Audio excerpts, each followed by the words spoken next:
తిరుపతి జిల్లా చిల్లకూరు మండలంలోని సచివాలయంలో వ్యవసాయ శాఖ అధికారులు మరియు టీడీపీ నాయకులు ప్రభుత్వం ద్వారా వచ్చిన సబ్సిడీ విత్తనాలను రైతులకు అందజేశారు. ఈ సబ్సిడీ విత్తనాలను రైతులందరూ వినియోగం చేసుకోవాలని ఏవో భవానీ గారు కోరారు.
సార్ ఒక సెకండ్ సార్ చూడండి.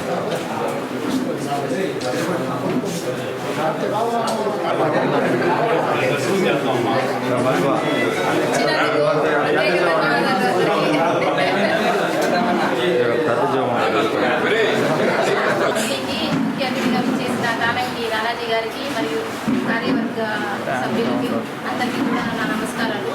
ఈరోజు మనం ఎమర్జెన్సీ సబ్సిడీ ఇస్తున్నాము. కాకపోతే మన మండలానికి సీజను ఎక్కువగా రబీ ఉంది కాబట్టి ఖరీఫ్లో పంట తక్కువగా ఉంటుంది కాబట్టి ప్రతి ఒక్కరు భూ సంరక్షణలో భాగంగా మనం సాయిల్ శాంపిల్స్ కూడా టేకప్ చేస్తున్నాము.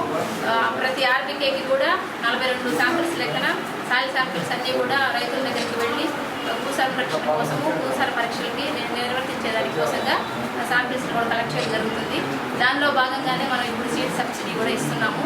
ఇవి జీలగలు మనకు 15 టన్నులు వచ్చినాయి మండలానికి. అలాగే పిల్లిపెసర కూడా 10 టన్నులు తెప్పించున్నాము. బాగా సఫిషియెంట్గా ఉంది. ఇంకా సన్నహెంపు కూడా జనుము 7 టన్నులు ఉంది, అందుబాటులో ఉంది. మీరందరూ కూడా త్వరితగతిన తీసుకొని అందరూ కూడా 5 ఎకరాలకు సబ్సిడీ ఉంది లిమిట్. మీకు తెలిసిన విషయమే అంతా కూడాను. మనకి ఇంకా లేట్ సీజన్ అనుకోకుండా సీడ్ ఇప్పుడు తీసుకుంటే మళ్ళీ కావాలంటే కూడా మనం తెప్పించుకునేదానికి అవకాశం ఉంటుంది. కాబట్టి ఈ అవకాశాన్ని అంతా కూడా రైతులు సద్వినియోగం చేసుకోవాలని కోరుకుంటూ